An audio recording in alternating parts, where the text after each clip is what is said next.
Let's take a trip down memory lane and explore some once popular chain restaurants that have disappeared from America's landscape. Kenny Rogers Roasters gained its fame not just through its food, but also from a mention in the hit TV show, Seinfeld. The sitcom highlighted the chain's motto, not fast food, but good food quickly. One memorable episode featured a bright neon sign from the restaurant keeping a character awake at night. Despite this fictional spotlight, the real Kenny Rogers Roasters didn't need much help in gaining popularity. The chain started with a focus on whole roasted chickens, but later added ribs, turkey, and various sides to its menu. It expanded rapidly across the US and even internationally. However, by 1998, the company faced financial challenges, filing for Chapter 11 bankruptcy, and eventually being sold to Nathan's Famous Inc. for just $1.25 million. During its restructuring, many Kenny Rogers Roasters locations closed down globally. By 1999, only 40 locations remained in the US, and by late 2011, the last one had shut its doors. However, the brand found a second life in Asia after being acquired by the Berjaya Group. While Kenny Rogers Roasters may have exited the US market, fans can still reminisce by rewatching that Seinfeld episode or visiting a few Nathan's locations that offer some of the classic Kenny Rogers menu items.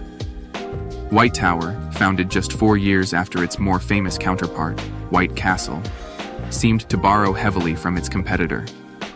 From the fortress-like building design to the menu and even the slider appearance, White Tower closely mirrored White Castle in almost every aspect. Their choice of an all-white interior was meant to emphasize cleanliness, and some of their waitresses even wore nurse uniforms, though the reason remains a mystery. Despite these similarities, White Tower thrived and expanded across the eastern US. However, success brought legal challenges.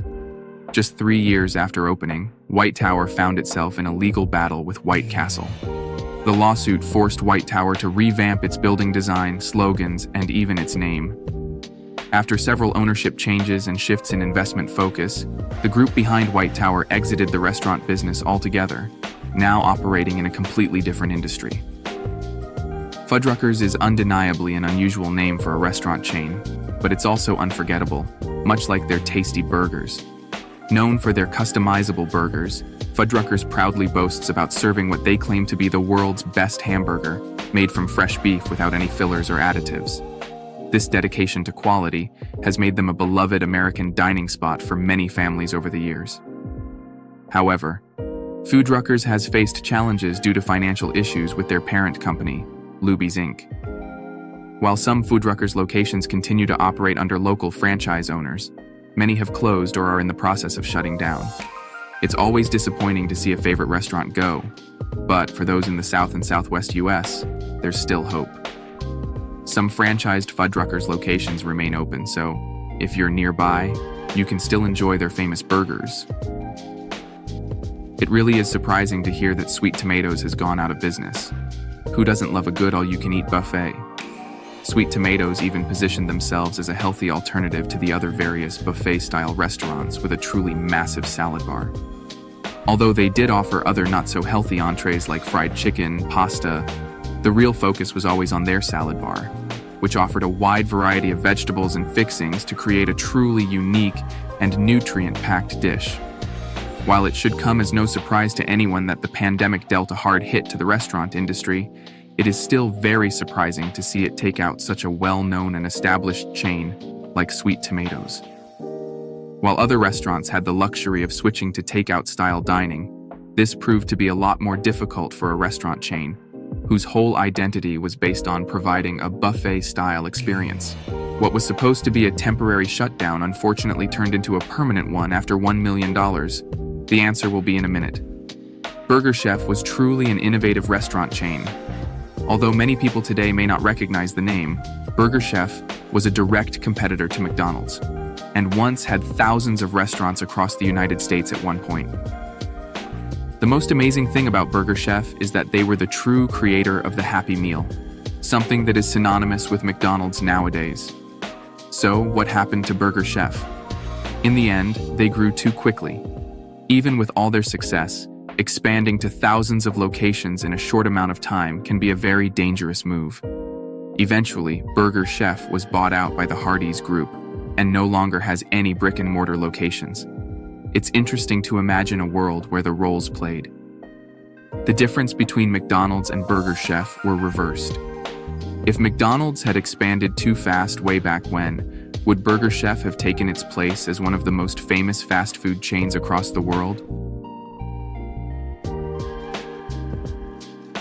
To follow up the loss of our beloved Fudruckers, we must look a bit deeper into the parent company, Luby's Inc. Their flagship restaurant chain, Luby's, was another buffet-style American classic.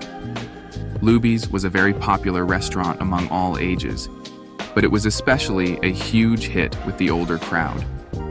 Their cafeteria-style approach to dining was extremely affordable, had a variety of culinary options, and offered a warm and inviting atmosphere. Luby's locations would commonly be found throughout various shopping malls across the country, where hungry shoppers would stop in for a home-style meal after a long day of shopping. Like many of the other cafeteria and buffet-style restaurant chains across the nation, Luby's was hit hard by the effects of the pandemic. Luby's Inc. announced late in 2020 that they would be liquidating and selling off all of their Luby's restaurants. This would come as a huge surprise to some loyal customers, as the chain had a large and almost cult-like following across the U.S. Meatheads Burger Fries. Although it's a newer restaurant chain compared to many others on this list, the demand for Meatheads burgers was strong, and the lines were consistently out the door. Offering delicious burgers, fries, shakes, and other sandwiches, Meatheads was a favorite among many of the Chicago suburbs that served it. What made Meatheads stand out amongst the other countless burger chains was the ability to customize your burgers in a mind-blowing amount of ways. Offering a handful of signature sauces, seasonings, and a wide variety of both free and premium toppings, Meatheads allowed its customers to make some truly unique creations. Meatheads was also one of the restaurant chains to offer access to Coca-Cola Freestyle machines. These soft drink dispensers allow you to choose from an extremely large variety of beverages and open up the option for users to create their own unique mixes. Like so many other restaurant chains, Meatheads was heavily affected by the pandemic. Unlike many other restaurants, though, Meatheads also struggled with mismanagement during their rather short lifespan. Paired with a steep drop in sales, Meatheads' parent company, Crave Brands, is facing bankruptcy proceedings. Due to its appearance in an episode of South Park, Bennigan's has been struggling for years and has been sold multiple times during the course of their existence. Bennigan's is a restaurant that is similar in a lot of ways to the likes of TGI Fridays, Chili's, and Applebee's.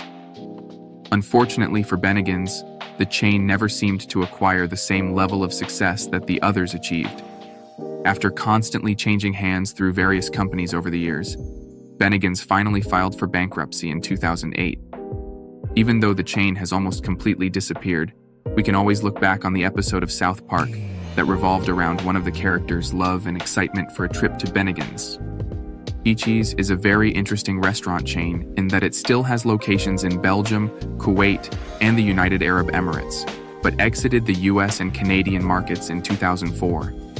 Chi-Chi's is a Mexican restaurant chain that was co-founded by a former Green Bay Packers player, Max McGee. Starting in 1975, Chi-Chi's grew to over 200 locations and seemed to have a bright future ahead of its constant expansion. However, due to increased competition from other Hispanic fast food chains, Chi-Chi's started to struggle, and they were forced to start closing some of their locations. In 2002, there were less than 150 Chi-Chi's locations remaining, and they would be forced to file for bankruptcy just a year later. Following their bankruptcy filing, tragedy struck at one of their Pittsburgh locations, where a hepatitis A outbreak that was traced to a batch of onions killed 4 people and sickened over 650 others. Even with the double whammy of a bankruptcy and the horrific hepatitis A outbreak, Chi-Chi's still continues to live on. Unfortunately, more like a shadow of their former Tex-mex glory, with just a few locations in a select few countries throughout North Africa, Europe, and the Middle East. If Chi-Chi's were still operating in the United States, How do you think they would stack up to the seemingly untouchable Mexican fast food giants like Taco Bell and Chipotle?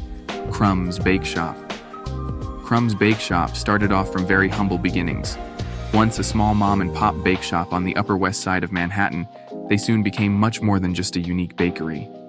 Offering 50 different types of diverse and mouth-watering cupcakes, Crumbs Bake Shop was able to expand to over 75 locations and became the largest cupcake chain in North America.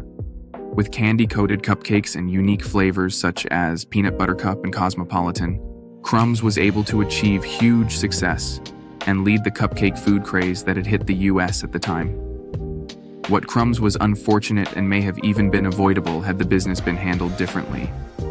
Aggressive expansion of the brand when profits from existing stores were already stagnant caused a huge problem for the Crumbs Group. After much struggle, Crumbs Bake Shop closed all locations in 2014 and filed for bankruptcy. Eventually, the brand was sold. Sold off to TV personality Marcus Lemonis.